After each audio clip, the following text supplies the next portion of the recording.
భారత విద్యార్థి ఫెడరేషన్ ఆధ్వర్యంలో బుధవారం న్యూ సెంట్రల్ స్కూల్లో మాదక ద్రవ్యాల నియంత్రణపై సెమినార్ నిర్వహించారు.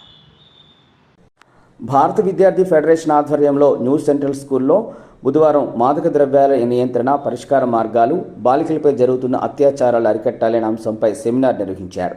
కార్యక్రమానికి ముఖ్య అతిథిగా డాక్టర్ కోరెడ్ల రమాప్రభ హాజరయ్యారు. School principal retired EO Malleswara Rao అధ్యక్షతన సెమినార్ నిర్వహించారు. ముఖ్య అతిథిగా హాజరైన డాక్టర్ కోరెడ్ల రమాప్రభ మాట్లాడుతూ పిల్లలు ఎక్కువగా మొబైల్ ఫోన్లకు బానిసలు అవుతున్నారని, దానివల్ల వాళ్ళ జీవితాలు కోల్పోతున్నారని అన్నారు. ఫోన్లు మంచికి మాత్రం ఉపయోగించాలని అన్నారు. ప్రస్తుత యువత మత్తు పదార్థాలకు బానిసవుతుందన్నారు. దీనికి దూరంగా ఉండాలని తెలిపారు. దీనివల్ల మనతో పాటు మన కుటుంబం కూడా నాశనం అవుతుందని తెలిపారు. మత్తు పదార్థాలకు బానిసవడం వల్ల వాళ్ళ దొంగతనాలు కూడా అలవాటు పడతారని అన్నారు.